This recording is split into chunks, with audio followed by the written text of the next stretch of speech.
ahead of the first anniversary of the Ukraine war, US President Joe Biden delivered an impassioned speech from Polish capital Warsaw. Biden's speech came hours after Russian President Vladimir Putin delivered his annual State of the Nation address. The US president launched an all-out attack on Russia. Biden blamed Putin for the war in Ukraine. He also reaffirmed Washington's unwavering support for Kyiv. More details coming up in our next report. Take a look.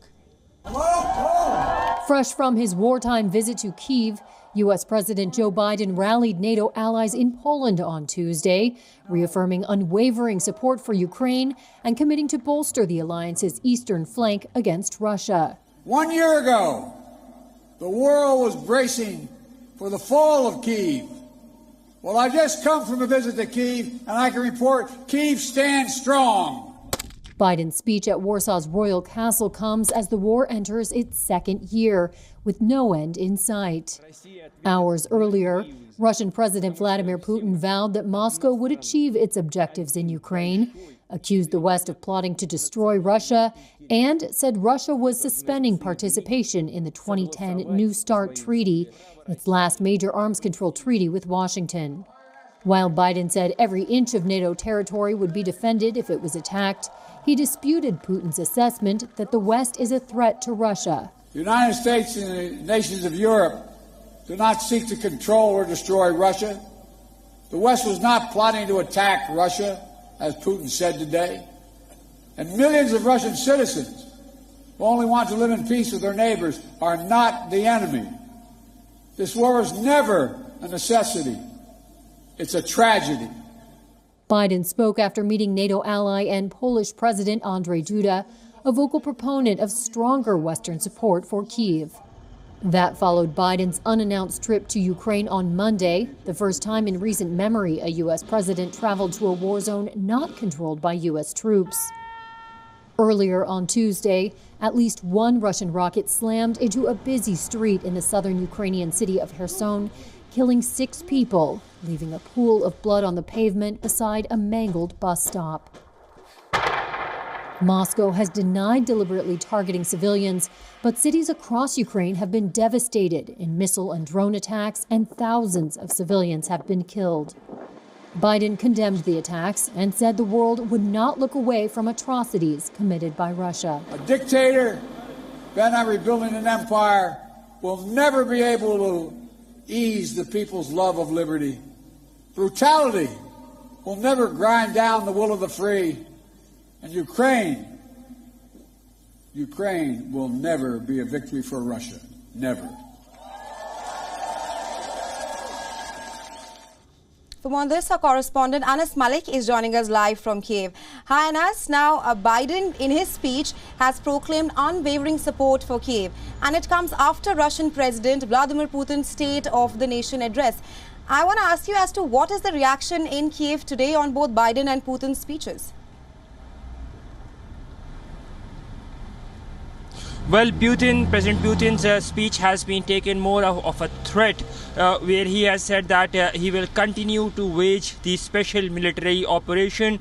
That's how Kyiv is looking at it. In fact, just before we went live, we heard air raid sirens all across Ukraine, where I am standing in the capital of Kyiv as well. We heard air raid sirens going off, blaring through the city centers and those speakers, asking people to take shelter because of a preemptive missile strike, as it is being indicated.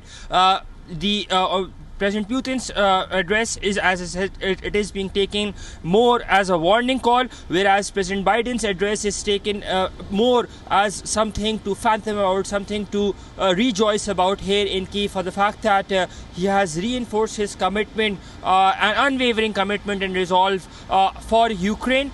He has reinforced his commitment when it comes to democracy in Ukraine, when it comes to standing with Ukraine come what may, and that is how Kyiv is looking at it, as a victory on their part, that one of their major allies, or rather the major ally which matters to them the most, is standing with them in this thick and thin, irrespective of the circumstances. Now this comes at a very, very crucial time. Just in days from now, in less than 2 days from now, we'd be seeing the first year anniversary. Overnight we heard that there was shelling being done from the Russian side in parts of Kherson in east. There have been reports of shelling over there, but fortunately the center, the capital of Kyiv, where I'm standing, it is currently, it is not in the line of fire, at least not as of today, which is certainly a sigh of relief for the people of Kyiv in Ukraine. Rahisha? Right, Anas. Now, yesterday, Russian President Vladimir Putin also suspended the New START treaty, which was the last nuclear arms treaty between Washington and Moscow. And I want to ask you that what kind of practical implications will it have on the ongoing war as the Ukraine-Russia war completes 1 year? Well, with the Russian president pulling out of the START treaty, that basically keeps the avenue open for him to even exercise or think of going towards or exercising the nuclear warheads. Of course, that the ramifications of it would be catastrophic. And as we were speaking yesterday, all day at WION, that now this would mean that the diplomatic avenues would open, and we saw that disappointment coming in from Secretary of State Antony Blinken, the US Secretary of State Antony Blinken, and he's expressed desire to hold talks with Russia. So we would see that with this announcement, or with this announcement by President Putin on his part, that Russia is going to pull out of the START treaty, this can possibly open avenues for more and more renewed interactions, more and more diplomacy, and perhaps that could eventually lead towards a long-lasting solution, though it's a bit optimistic right now to think of that. But comes in, that's where important countries those are friendlier on both the sides, especially countries like India, they come in because they've been friends with both the sides, be that be the Russian side, be that be the American side, so the onus would now shift there. Additionally, we've been seeing these solidarity visits coming in. We saw almost all of the European leaders have now visited capital of Kyiv and expressed their solidarity. Just 2 days back, we had President Biden over here. Yesterday, we had Giorgia Meloni, the Prime Minister of Italy. So we've been seeing these solidarity visits in a bid to express and renew and reinforce their commitment from those countries towards Ukraine and towards the people of Ukraine. Rahisha? Right, Anas, my last question before I let you go. Apart from diplomacy and, like you said, solidarity visits to Ukraine, I want to ask you regarding the on-ground situation. You were in Kyiv last year as well when the war struck Ukraine. I want to ask you as to how determined are the people of Ukraine to defeat Russia? Well, very determined. They say that independence comes at a cost, and they're willing to pay that price irrespective, and they're not willing to give up on their independence and their sovereignty. That is perhaps the key takeaway from this conflict or from this war, because had it not been for the Ukrainian people, the Ukrainian armed forces could not have survived the special militarized operation. There are about 500,000 Ukrainian armed forces, and the same number, exact same number, has been replicated when it comes to civil defense volunteers. So had it not been for these civil defense volunteers who stood side by side with their armed forces, what we're seeing today, a genuine pushback or a blowback to the Russian side or Russian aggression, that would not have been possible.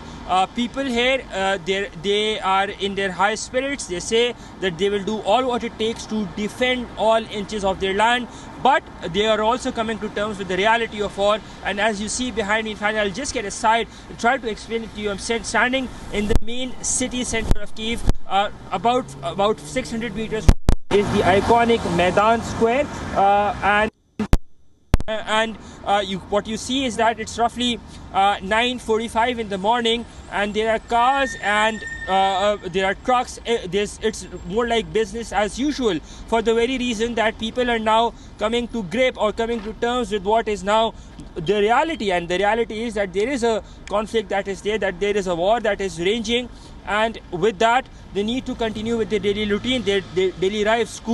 Schools are open, buses are running, trams are functional, but despite of that, these air raid sirens, they continue to serve as a grim reminder that the conflict wages on, the conflict continues, the war continues, and you have to remain safe irrespective of the circumstances. Right. Raisha? Thank you, Anas, for sharing your insights on this. We will, of course, be tracking this very closely. Thanks very much.